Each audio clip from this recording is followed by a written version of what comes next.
What's going on, guys? Welcome to another exciting episode of the Reseller Information Network.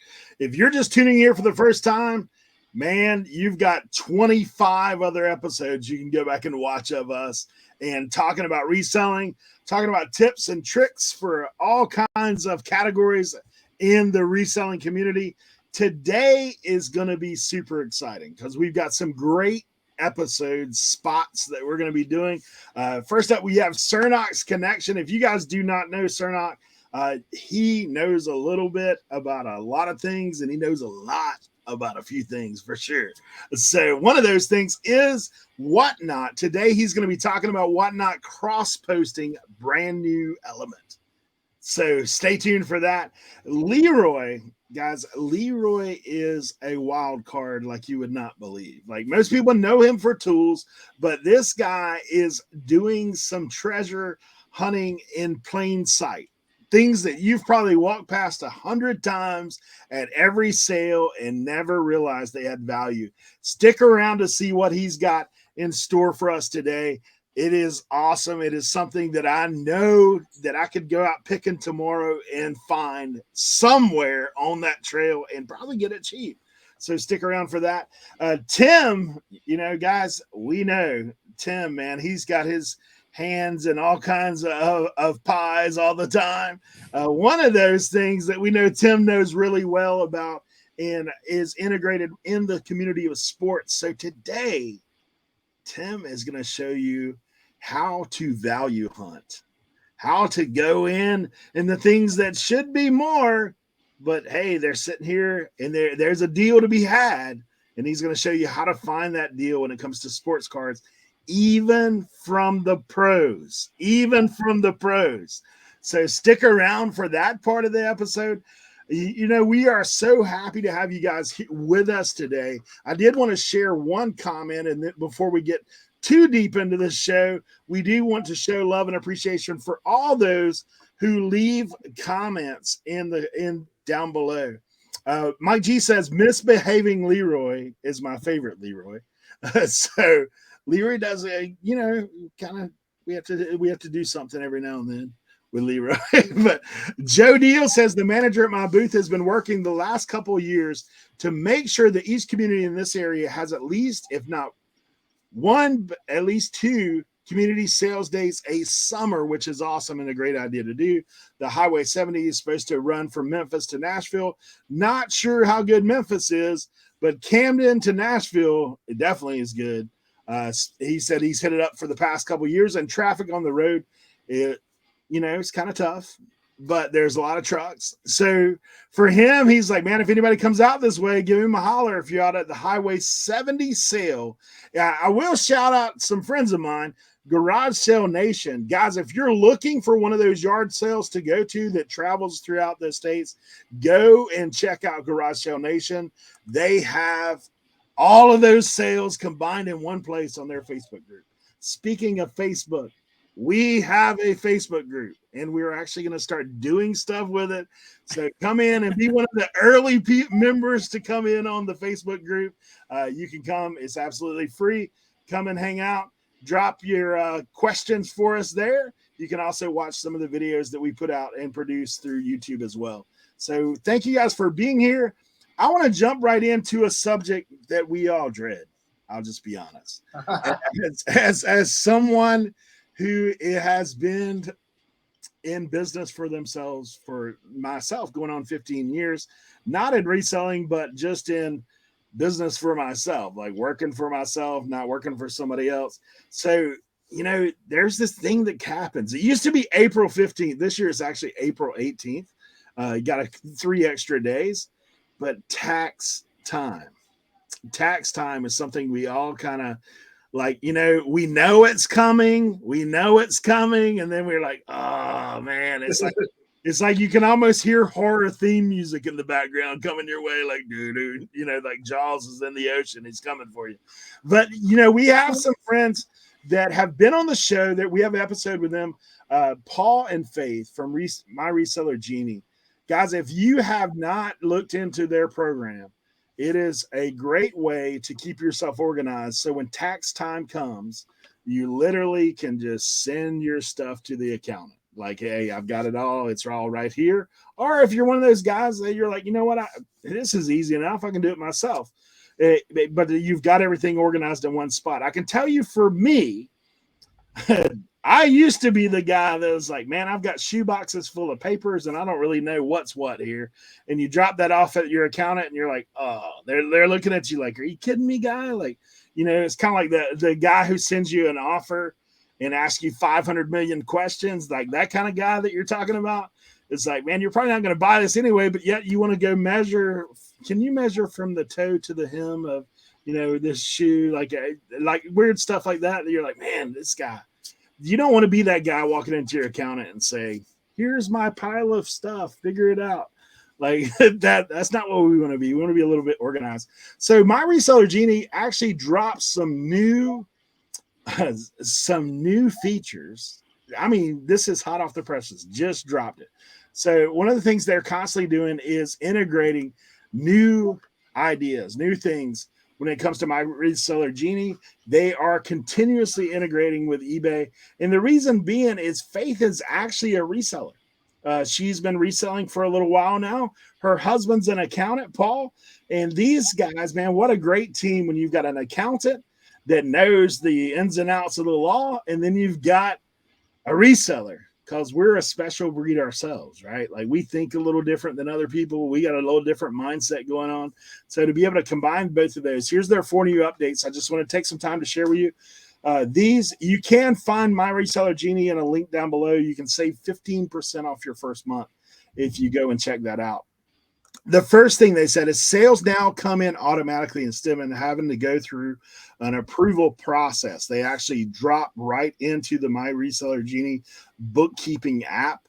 And so now it helps keep track of your inventory in there as well. If you want to go to that feature, the great thing about My Reseller Genie is you don't have to necessarily enter everything. If you're one who does simple cash accounting, they have a way of doing that as well, to where you don't have to worry about your inventory and keeping track of it at the beginning and the end of the year. If you're one of those guys that like, I want to know where every dime is at as far as inventory, then you can do that as well. And they help do that automatically. The next feature they talk about is returns are now pulled in automatically. Prior to this, with My Reseller Genie, you would have to actually go in and make an adjustment there when you get a return. But now it automatically updates as far as eBay right into their bookkeeping app. So that's another great feature. New eBay inventory goes through a duplicate checker. Man, I wish eBay themselves would do a duplicate checker because I don't know about you, but I've double sold an item on eBay before. And I was like, how did that happen? I didn't even know, where did this other listing come from? It was because there was an update, right? That something crazy happened. I don't know how, but that it happens. So that's another great feature. The next feature is the new eBay inventories all appear on one entry screen. It used to, you'd have to click through each item. And so one of the things I really enjoy about these guys is, they do have resellers' mind involved. And it's one of those things that they're constantly growing and learning and adapting. It kind of sounds like something that we preach here at Reseller Information Network. It's what? To constantly be learning and to grow in how we do our business and adapt to things that come our way. I always heard an old adage. I think it actually came from an old pastor that I knew. He said, man, blessed are the flexible because they'll bend, but they won't break. Like if you're just hung in one mindset, when something comes your way out of whack, oftentimes, what happens is you have a breakdown. But if you're like, nah, man, I'm just going to zig. I'm going to zig and zag and get away from that. Like that's what we got to do. So, speaking of companies that are constantly being innovated, we've talked about this and we've got some breaking news when it comes to Whatnot.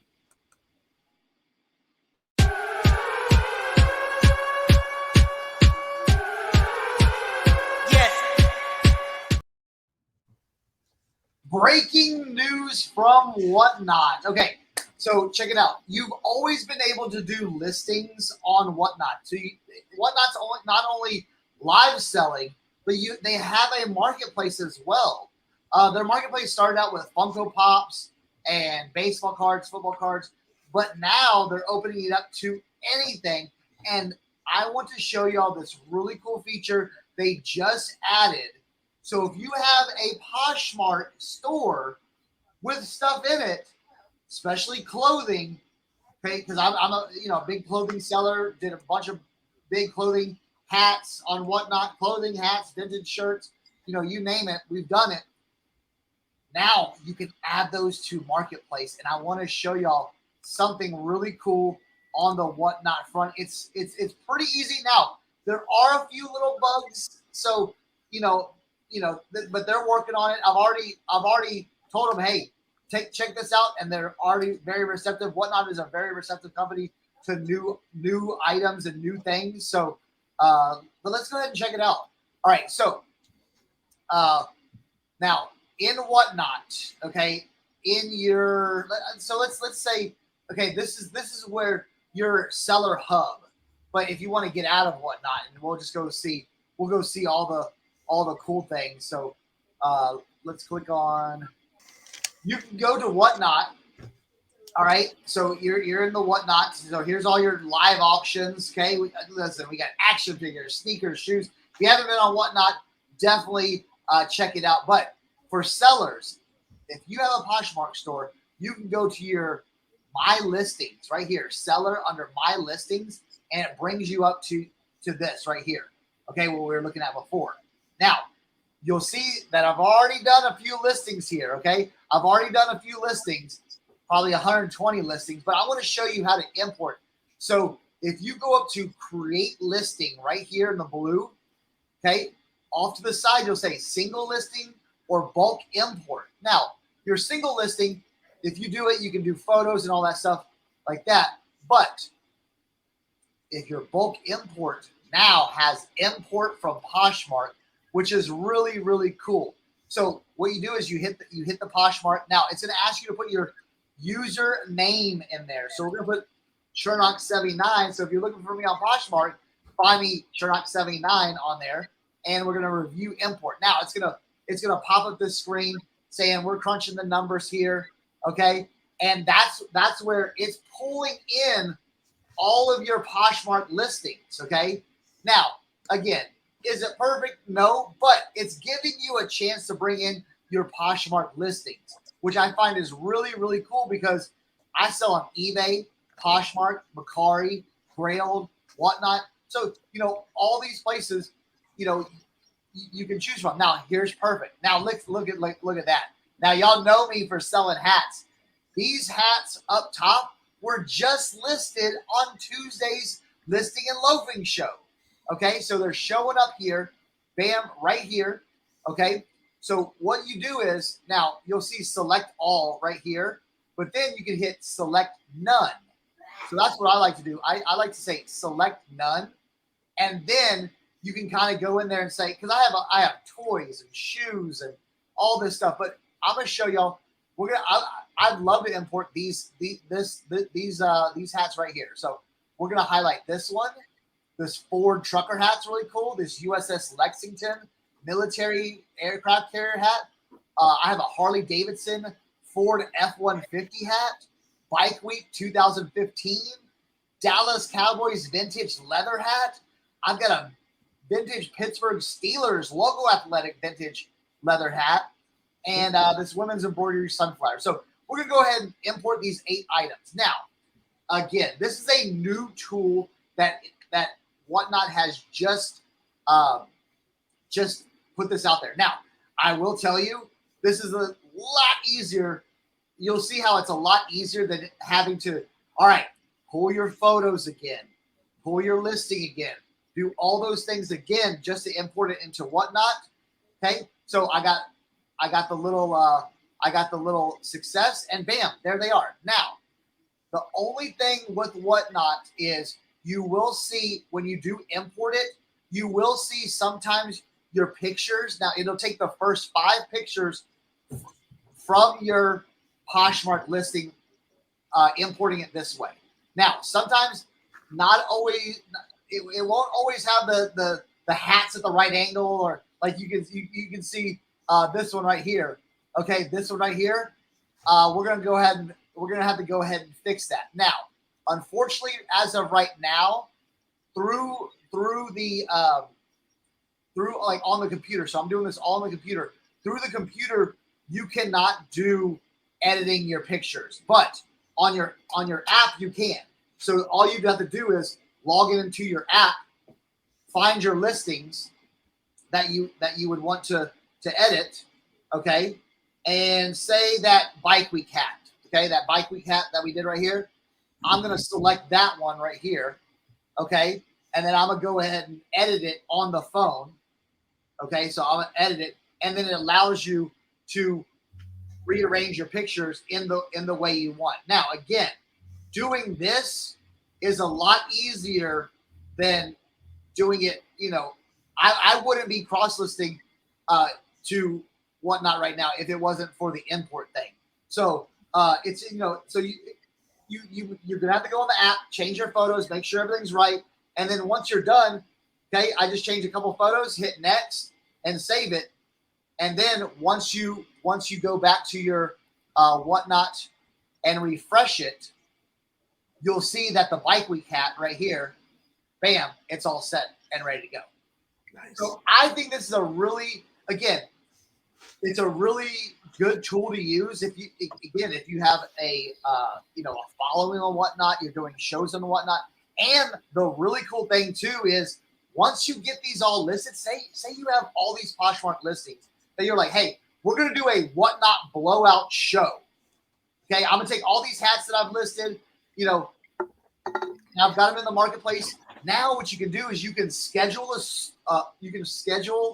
a show, and then from your listings, you can just add them pictures, descriptions, and all right into your whatnot auction, which I think is really cool. So if you like to plan ahead like I do when I do my auctions, this is a perfect way to get it planned ahead, because now not only do you have them listed, but like say you have some listings that maybe just aren't moving on your other platforms, and you're like, hey, let's blow them out on whatnot. Let's start them at a $2, $3 auction and see what we can get for it. Great. You can schedule these listings into your show. Now, again, this is brand new, breaking news from whatnot. It's brand new, something that I don't think many people are taking advantage of. So again, if you do have a whatnot, you're able to sell on whatnot, this might be a good way to get some of your items uploaded, especially if you're a big Poshmarker. This is a way. I think this is kind of whatnot's kind of like, hey, whatnot's kind of going against Poshmark live shows and saying, hey, bring your stuff over here to whatnot. So interesting thing. We'll see how it happens. I uploaded like 125 hats. So, and that was like only a couple days ago. I haven't sold anything yet, but again, more exposure, more eyeballs is better than not. So that's the new breaking news from whatnot.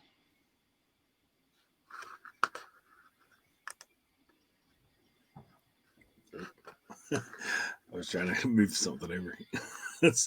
So obviously, for us, that is a game changer when it comes to whatnot.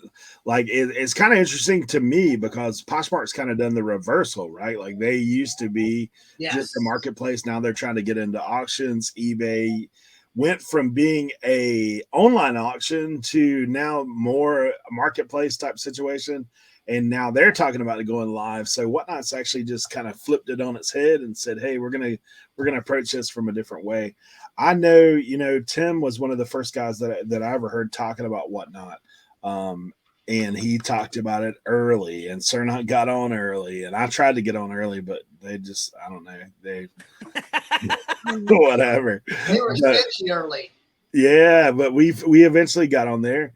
And, it's been one of those things. Whatnot's kind of been an up and down situation. But when we look at this thing as being a new tool, hey, might as well, if it's in the toolbox, what do? We got to use it, right? Like we got to see what it's all about. Don't just, I think a lot of people initially had a bad taste in their mouth about whatnot because they said things that weren't necessarily true, to be honest. Like, and then we've seen it now. Tim's doing well with it. Guys, if you want to look at whatnot, we have links down below. You can check those links. I know Tim's running a show this Sunday, so check with that as well. He's going to talk about that more in his segment. But this is it is groundbreaking. It's something new, so who knows what the future holds with it. We're going to go ahead and jump in our next segment though with Leroy talking about those hidden treasures. Leroy, take it away, buddy. What's going on, guys?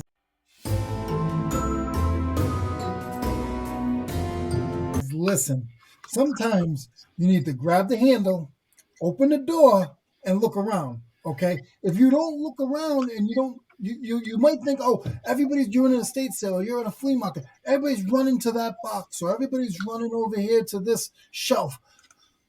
If you can't get to it, don't be don't be upset. Just be like, you know what? Hey, that looks like something over there. I might need to check out, because I was at a sale the other day. And I walked in and everybody's running in the back and they're looking and they're grabbing all this other stuff. And I was like, hold on a second. I know about those right there. What I'm going to talk about a little bit is some hardware, doorknob hardware. Okay. This is a doorknob that I had got. This one right here is about $50 for one. There's no lock on this bad Larry. There's nothing. It's just a passenger doorknob. Okay. This is a $50 doorknob. Brand new with all the hardware. Okay. I was very fortunate to get 3 of these boxes full. Oh my god. Okay. And that was so cool. They flipped it and landed just like so we could read. Somebody it flipping and bottles, he flipping door locks, man. Literally and physically. With these certain things, you got boxes like that. You might look at a comp and be like, "Oh my goodness, that one there, the 200G, is worth $50." Listen, don't get too excited, because the 200B is only worth about it's worth about $10. So don't overpay because you look at one cup, because the boxes look the same. So don't go and, make sure you pay attention a little bit. You might get excited, like, oh my goodness, there's 40 of them here. They're $50 each. I just hit a gold mine. Be careful.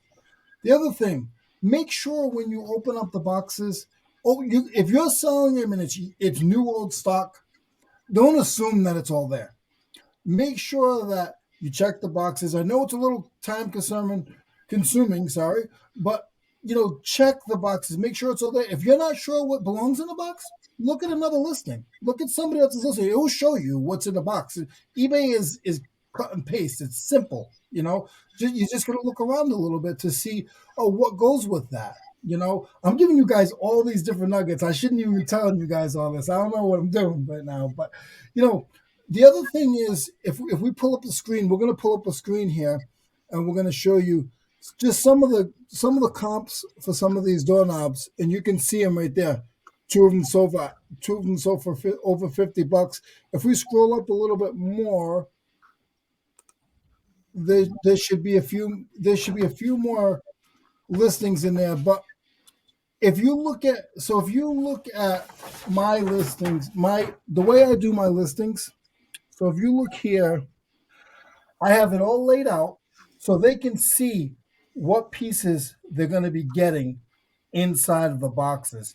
So they know right from the picture that box has, okay, this box has everything there. This box has, like I said, don't assume that it's all there.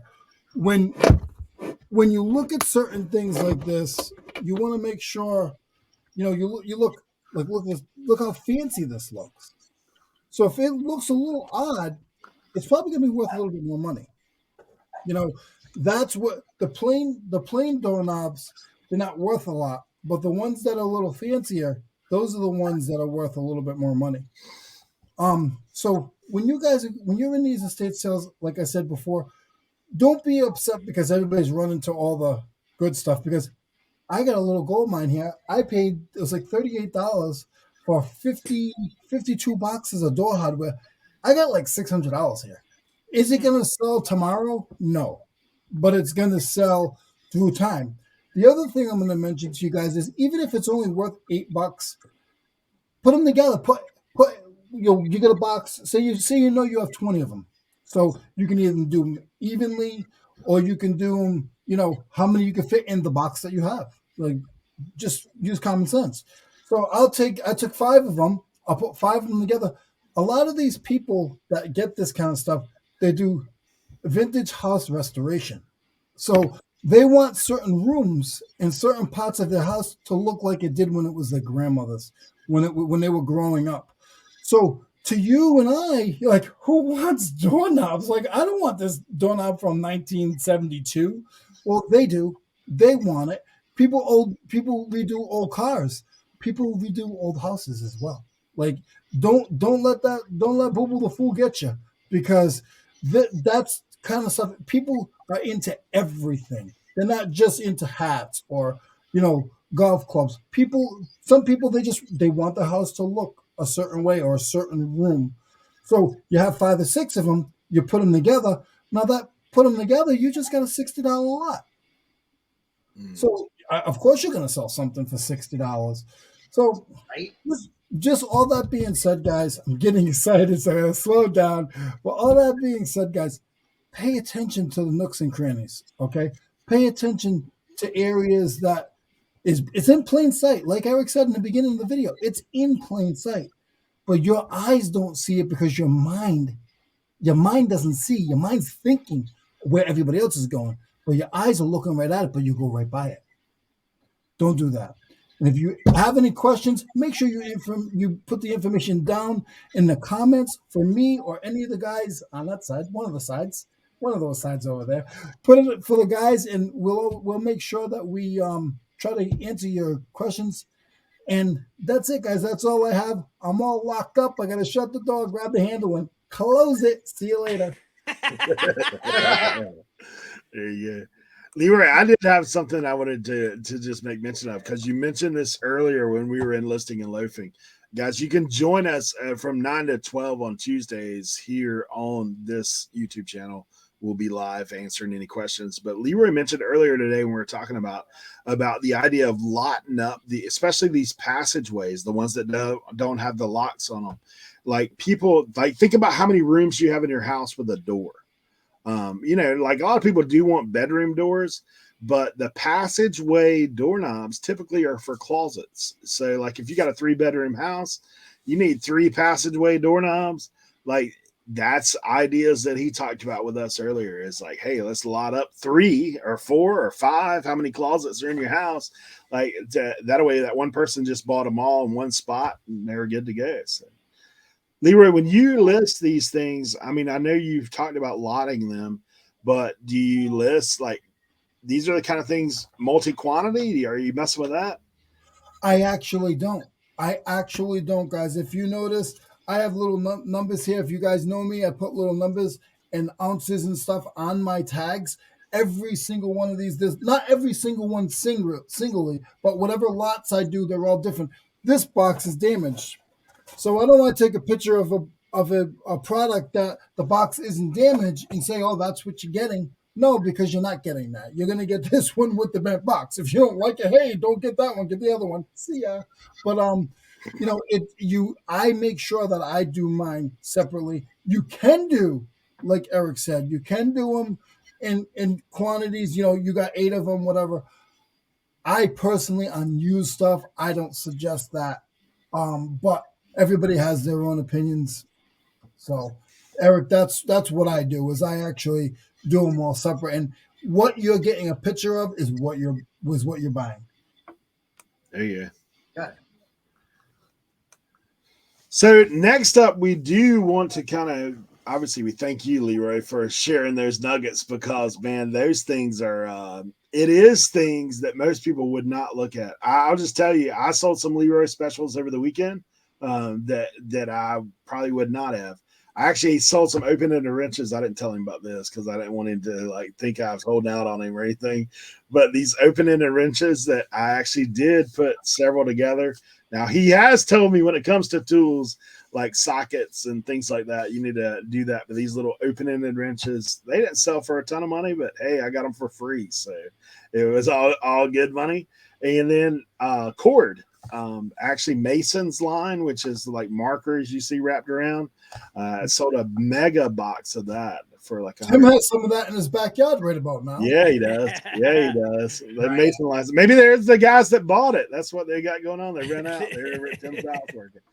But yeah, thanks for those nuggets, man. Like definitely, those are the kind of things that people, when they say I can't find anything to sell, you just ain't looked because it's there. It honestly, it's biting you right now on the leg because it's right beside you. But we look at this thing and say, hey, we can find stuff. We can find stuff almost anywhere to sell. And Tim's going to tell us a little bit about what he found.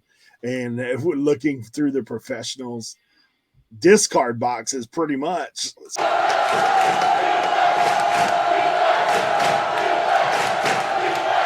So, Tim, Chantilly. Yeah. So for those of you that don't know, I do dabble in a little bit of sports cards as well as, the glass and antiques and electronics and vintage hats and everything that I sell. But so I just got back from the Chantilly Sports Card Show, which was here in Chantilly, Virginia. It's the CSA card show. It's actually one of the larger card shows on the circuit and one of the largest card shows on the East Coast. So I use this technique and not just like card shows like that, but in, larger card shows, smaller card shows. It doesn't really matter the size of the card show. And this is a technique that I use in picking in general. It doesn't matter if I'm looking for sports cards or if I'm looking for hats or anything. We always want to buy as cheap as we possibly can. But as far as sports cards go, it's very difficult to buy sports cards and flip them for a profit unless you kind of have an idea or a plan knowing what you're doing. It's not as simple as like going to a thrift store and finding a hat that all the hats are $3 and the hats, one of those hats could be $75, or going to the thrift store and finding a Pyrex bowl for $3.99 and selling it for $50. Like it's a little bit more complex, but I go to the card shows and I do nothing but search and shop value boxes. So generally, most people at card shows will have bargain boxes or value boxes that will range anywhere from a 10-cent box to a 25-cent box to a $1 box to a 1 to 5 box or a 5 to 10 box. So for me, a lot of the times what I do is I try to find I'm searching for certain players, especially with baseball. You want to try and find these guys before everybody else knows about them. So for me, what I'm doing is I'm doing my research before I go to the card shows. I'm looking at, the prospect rankings, where these guys are and what are the possibilities of them getting called up to play in the big leagues. And obviously I sell on Whatnot, so I get a lot of people that request stuff. So a lot of my shopping might be more geared towards my audience. And that's something that we talked about on Listening to Loafing today also is kind of gearing in and following the markets, not just in sports cards, but in anything that you're reselling. Because, and we talk about it here on RIN about what's trending. Because if you can find these items, at a cheap cost before they become expensive or before the demand for them goes through the roof, then that's where you can find the most profit. So some of the things that I'm going to look for when I'm going through bargain boxes is going to be serial numbered cards. So for those of you that don't know, cards can have serial numbers on them, which kind of makes them a little bit rarer. Obviously, you're not going to be able to see it, but a lot of times they'll be on the front of the card or they'll be on the back of the card. This, for example, it's crazy. I didn't plan this, but I picked this card up for $1, okay? This is a Keibert Ruiz 2019 Bowman Chrome numbered to 250. So there's only 250 of these exact cards, and I got it for $1.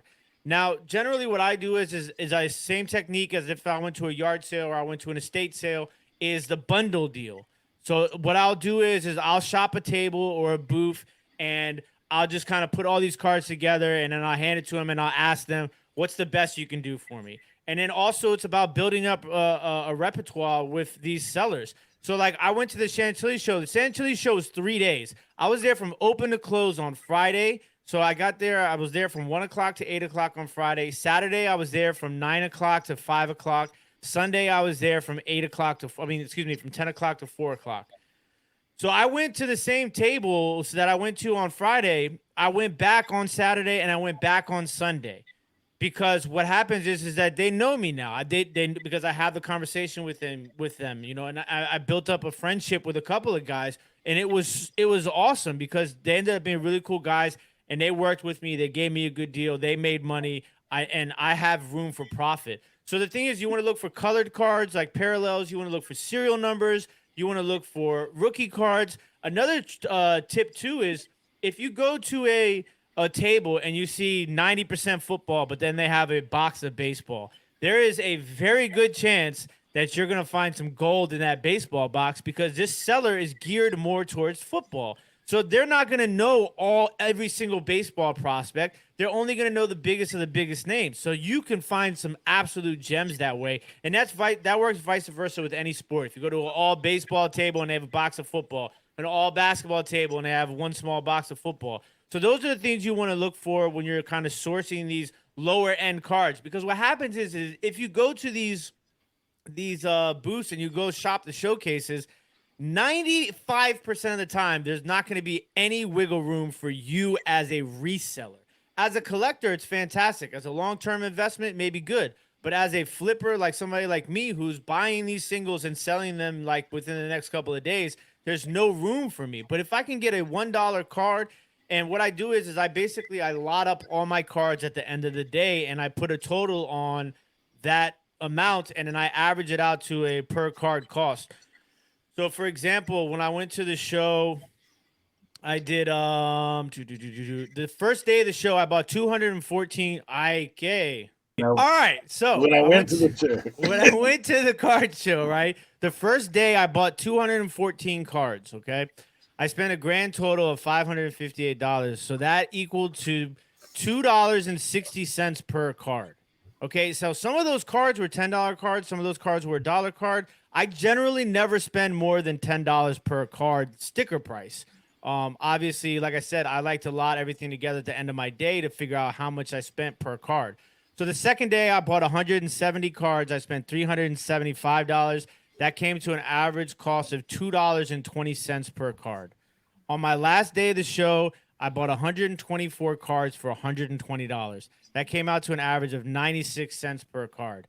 So basically, when it was all said and done, I bought 508 cards at a total average cost of $2.07 per card. So when I go to Whatnot to sell those cards, worst case scenario is I break even on a card. Best case scenario is I 20x, I 10x on some of these cards. So in the end, I bought 508 cards. I sold, I think it was 430 cards within the next 3 days after that show. So I 3x my money, and I still have 100 plus cards that I'm waiting to kind of mix in at a later date. But like it's very simple in that aspect of it. Sports card buying, and flipping is very much like any other resale. So if you're at a yard sale and you have an opportunity to buy cards in bulk, obviously you want to just kind of look through them and make sure you're buying what's right, because a lot of times you're going to find these people that are going to try and sell you a box of 1,000 90s cards, and it's going to have zero value. So, just kind of keep your eye out for some of those things that I mentioned, relic cards, the cards that have patches in them, numbered cards, colored cards, autographs. A lot of times you can find these in these boxes for very cheap.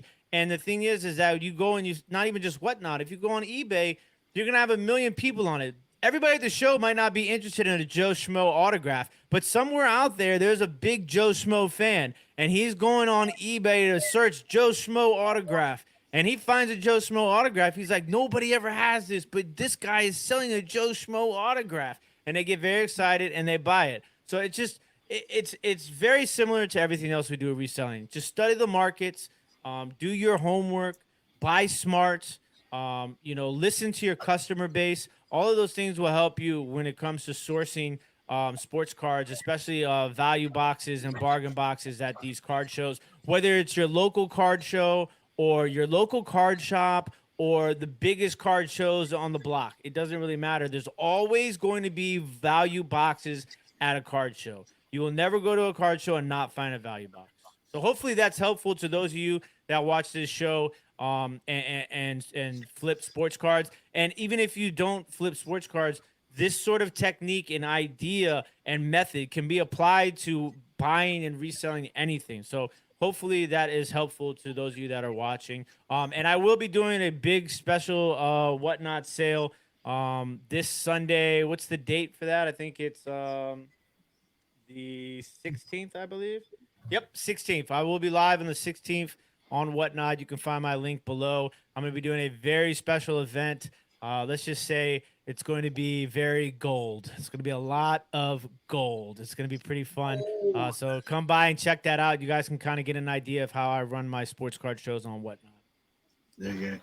Hey, also, if you're interested in selling on Whatnot, all these guys have links down below. So you could check with Tim's probably the most active of all of us on Whatnot at this point.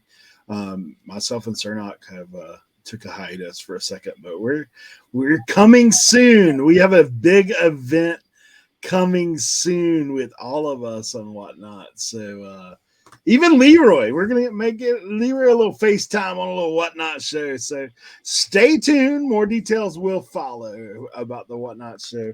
So I know for me, when I look at and listen to these guys, like I take notes myself.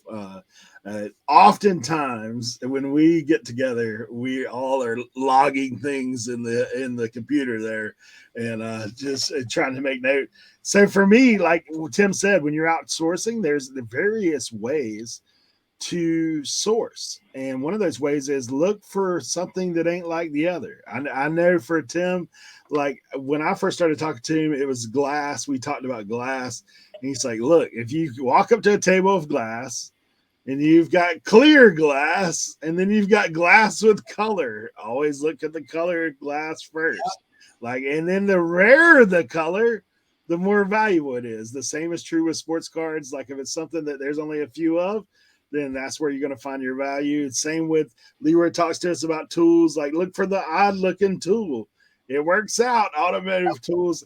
Cernoch's always like, it's all about the content. So like, it's all about the content when it comes to clothing. Like look for things that, hey, there's 100,000 Old Navy shirts, but man, you might want to go look for that champion running man, Harley Davidson. Like, you will never find another one, that's for sure. But, no, if someone finds that shirt, let me know. You know what yeah, I'm very interested. It is definitely rare, one of a kind. So we did have a couple questions that we kind of wanted to touch on as we continue down this road. And one of those is, first of all, we do thank Tennessee Picker for being on with us last week. If you have not watched that episode, you should go watch it. Probably 100%. For me, one of the coolest stories about sourcing I've ever heard. So I'm not going to give away the full content of it, but you can go and watch it. Go back and watch last week's episode with Tennessee Picker.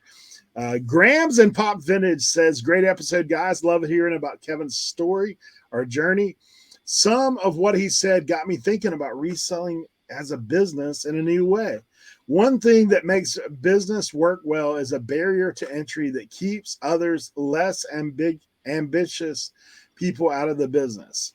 If it was easy for everyone, would do it kind of thing. You know, if it was easy, everyone would do it kind of thing. In Kevin's early years, that barrier to entry was listing in general, using a Polaroid and scanning it into eBay. That is still crazy to me. Another barrier to entry was probably knowledge, because you couldn't comp back then. Like there was no cell phone comp you could just pull up while you're in the store. You had to like break out some of them books on the back of Tim's shelf and like put it in the memory bank. Either that or you walk around with a binder. That'd be weird, right? Imagine like, hey, I got my glass binder with me. I want to look and see what you got here. But he said all that to say, what do you guys think about barriers of entry for new resellers today? In the second part, what will kids look back on in 20 years and say that I would never started if I had to do it that way? First of all, barrier to entry. You guys got thoughts on that? I think your biggest, I think the biggest barrier to entry is just like the knowledge of, like, it's funny with different people. Like some people like wait, you can do that? I think people have no idea that this is something that you can do to make money. Dude, so many people I've talked to just have been shocked going, wait a minute, you can resell that for money online? I'm like, yeah. So I think, like that, we're starting at the ground zero, but there's a lot of people that don't even know about reselling. Right. So, that's a barrier. I think another barrier too is just almost like what, like you're talking to someone brand new, what do I do?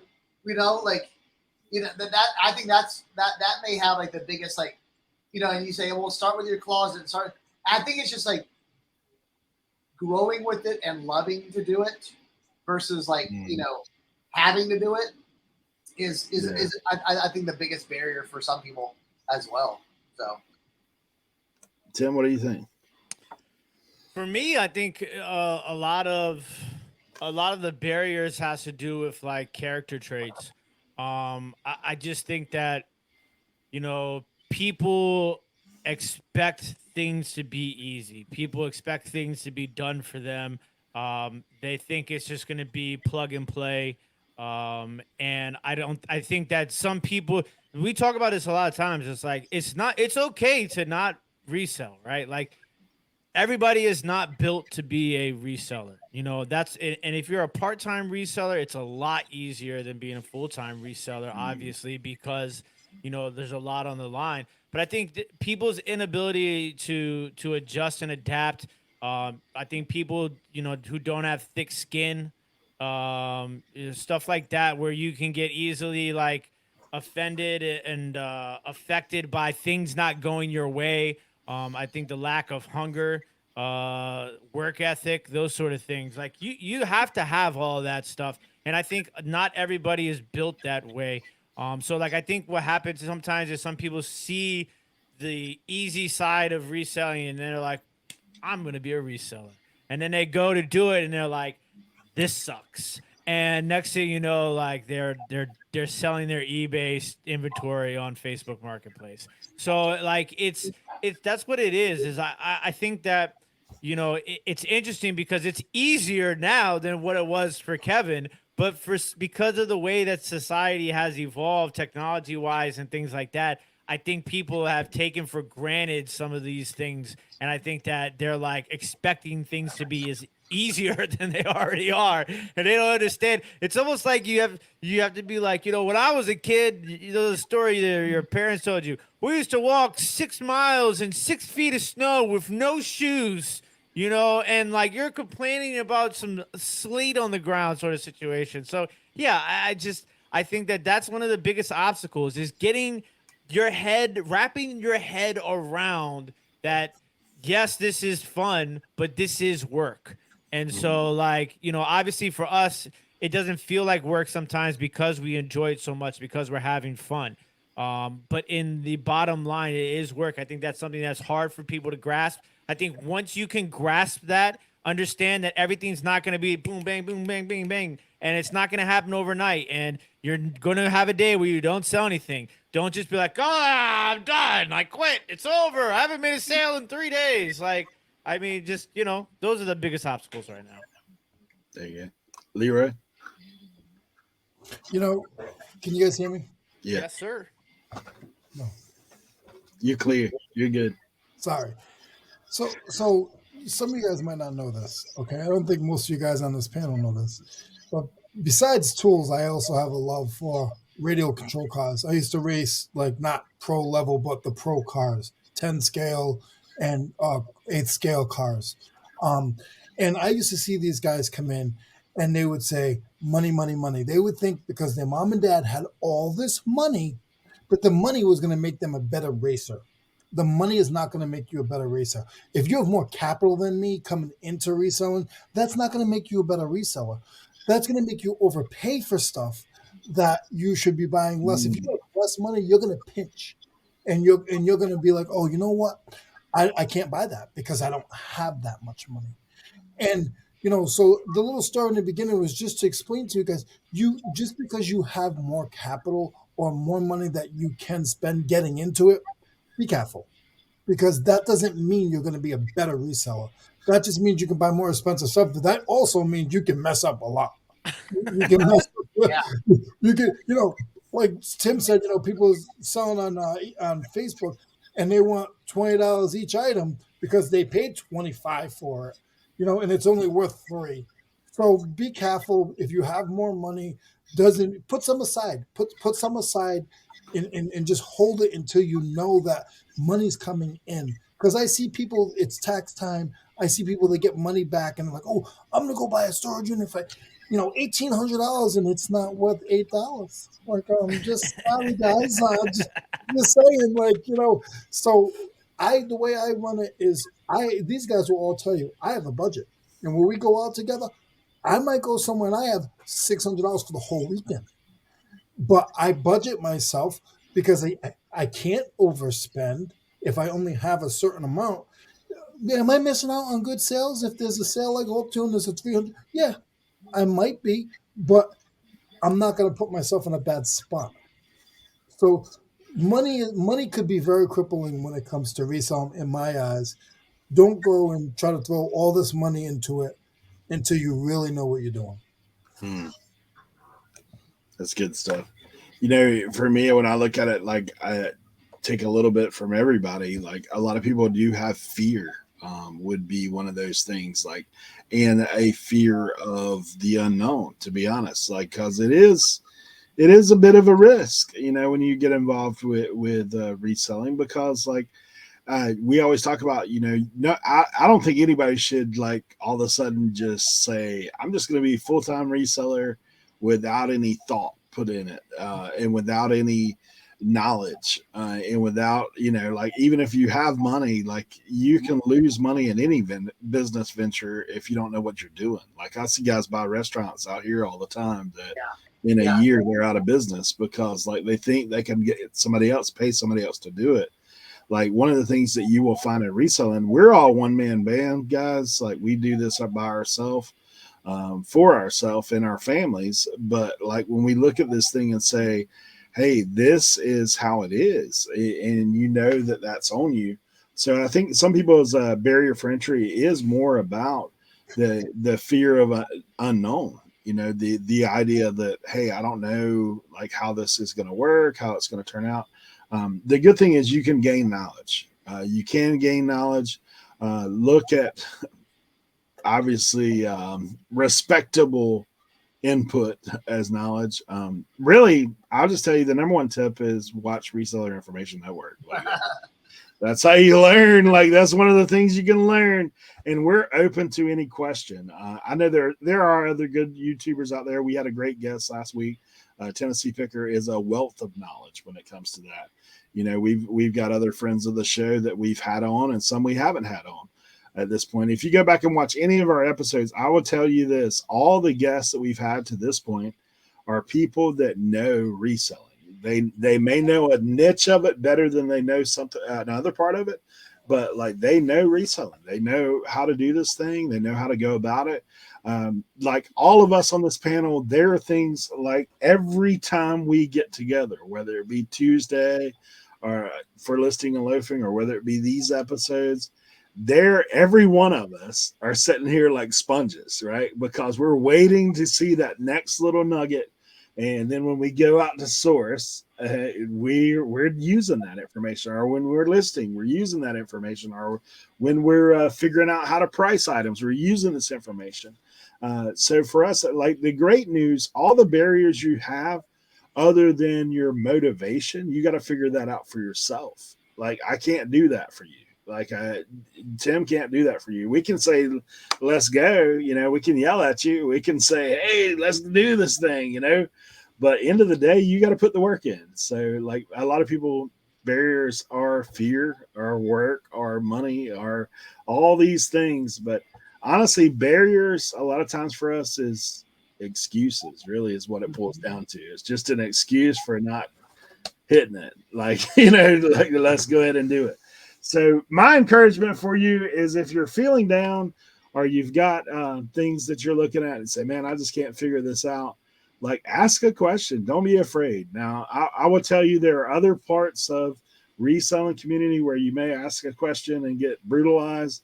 We're not those guys. I'll just tell you, we're not that guys. Now, that being said, we're not going to do it for you. We're not going to do it for you. Do not send us 100. Can you look this up for me? 100 items. Dude, you've got a phone. You've got a computer. We can tell you how to look it up. We can tell you how to price it. We can tell you how to do that.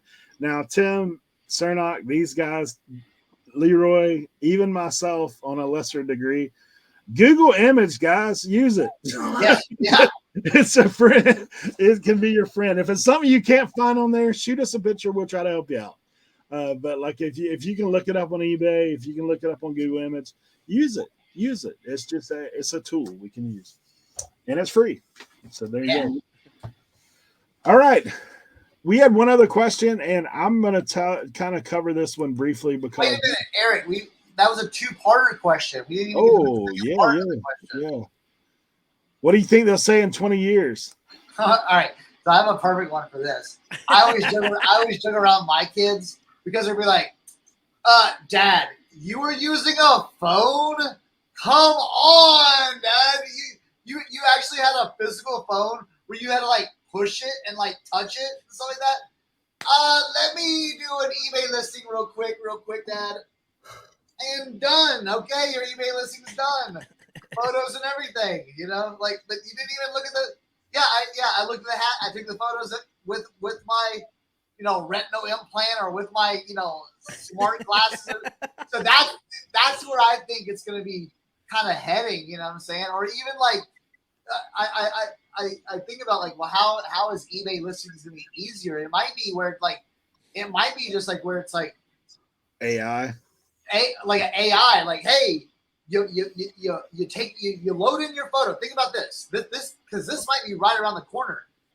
Say you load in a hat because I'm on a hat kick because it's spring, summer. I'm gonna list like 500 hats like in the next like 2 months. Okay, so think about like you put a hat up on there, and there's your picture right there.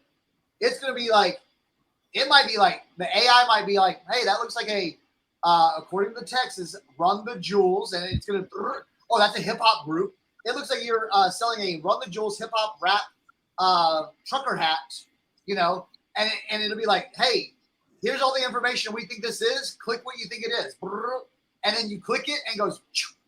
Here's your listing. That's not far away, okay? That's not far away. So I think it's gonna be like that. But I always joke around with like, yeah, like. My kids, my kids could be like, "Oh, Grandpa Cernoch, you used a phone? Tell me about an iPhone." You know what I'm saying? I remember when the first iPhone came out, they were standing in line for it. So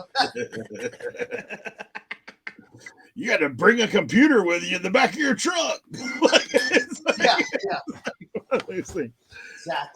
What's your thoughts, Tim, on the? I don't have anything. Cernoch, I think, covered the basis with that response. Like I don't need anything else.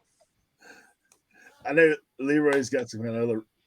Mine's gonna be my grandchildren will be like, you went to the where? You walked around like a mile and a half looking at table to table for what? You looked at what do you mean? What do you mean you walked around for 3 hours and you had to go to the bank to get money? To give them cash? What's cash? But no, it's true. Like times change, and I hope that when I'm 80 years old, I can look back at this video and laugh because there's things that's gonna happen in 40 more years. I'm gonna think that's hilarious. So yeah. He'll be laughing at it in his retinal scanner, like, but let me project this in the wall. Yeah, but I think with AI, like the Chat GPT stuff, I think it's not that far away where it's gonna hit an image, and it's gonna. You think about now, like even in some of the card formats now, you can scan your card in and it creates a listing. Like you're scanning cards in and they're creating listings. Now, that being said, some of us aren't as trusting souls when it comes to AI. That's what. So like, for me, I there's something about this a little different. But honestly, for me though, the other side of it, is I do think about even times that have changed since I was a kid. Like I think about kids today, and maybe this is the old man in me starting to develop. But I think about kids today versus when I was growing up. When I was growing up, we played outside. We played sports. We played baseball and basketball and football and all that stuff outdoors. And, we spent a lot more time doing that with each other. Whereas now we play video games with each other, virtually streaming. Like we're together right now, virtually streaming, which when we were all kids, that would have never happened. Like we'd have been like, what? Star Trek? You guys start talking about Star Trek? Like that's what's going on. But you think about how things have changed, and we do adapt. Sometimes for the better, sometimes not so much for the better. Like, it is one of those things. For me, the things I love about reselling is, number one, I love sourcing. I do. I love going out. I love interacting with people, meeting people. I love being a part of this community. Obviously, getting to know people because of YouTube and because of getting to know, guys like these guys that, we've known each other now, man, like over 3 years, all of us, and have been around each other, have spent time with each other. We're actually got an upcoming event where we'll all be together again. So like we're looking forward to those kind of times. So for me, I'd be bored to death sitting in a room, just like, okay, like I'm getting this shipped in and I'm shipping it out like iRobot style. Like I don't know, like I'm not into that, but yeah, I don't know. Hopefully we'll look back 20 years and we can still at least go out and source. Maybe we got a robot listing for us at home, but we got sourcing. But I wouldn't mind having that now, to be honest. Absolutely would love that. Let me drop this off for you, bro. Like, I'm going back out. Like, but hey, so this last question, we will honestly, we are gonna get to this. The G Farm leaves a question, says, I've got a good question for good content. I'd like to hear your listing processes. So here is what we're going to do, G Farm. We're going to devote some time in next week's episode to actually show you our listing process. So we'll make sure that that's dropped in next week's. And he does ask specifically, like, list an item. Do you sell similar? Advantages, disadvantages. We'll cover all that. We will not forget about you, we promise, and we will have it in here for the next episode. So stay tuned. More to come. We have a lot more exciting things that we're going to be announcing before too long, just about opportunities that maybe we can get together, maybe provide some extra learning capability for you guys. So stick around. Make sure you go back and watch Tennessee Picker last episode. Show a little love to him. You can also subscribe to his YouTube channel, see what he's up to. So we do thank you guys for being here. As always, I thank my good friends that are hanging out with me every Tuesday. So we're going to pass it off to them, let them say their see you laters. Leroy. Guys, all I want to do is I want to give a good thanks to Coca-Cola for making me hyper today, and Eric for giving me the spot, and the boys for giving me the spot to talk about something that I love. As you guys can see, I had to get a drink because I was out of breath. I don't know what's going on right now. I'm talking like 100 miles an hour, but I'm happy to be here. See you guys next week. Cernoch. All right, hey, hope you learned something about whatnot this week, or cards, or doorknobs, or whatever. My Reseller Genie, whatever you got out of that, please leave us down below what segment you thought you got the most out of today. Also, we have a Facebook group, okay? Because listen, we do Tuesday, and we release on Friday. We're gonna be sprinkling some videos in. But hey, if you've got questions in the meantime, hit us up on our Facebook group. Okay, we're gonna get that going a little bit more. It's gonna be called what you picking. Hey, during the weekend, hey, show us what you found. Or maybe your biggest sale or something. Frozen. Let us know. He's back. Yeah, what happened? What happened on there? I don't know. It went gone and then I'm back. All right, maybe it's my You computer. started talking about that AI, man. It got you. Yeah, It got you. the I'm AI taking your place right now, bro. Yeah, so definitely, Facebook group. And yeah, in any of those links, like anything, always check the links at the bottom for just like, if you're uncertain about what is whatnot, hey, hit one of the links down there and see what it is. So keep those questions coming, and yeah, we'll be here next week. I like that. I like that last question about the listing process. So I'm already gonna put some thinking going on there. So You about to see the variety show next week. That's yeah. what you're gonna see. Tim, take us out of here.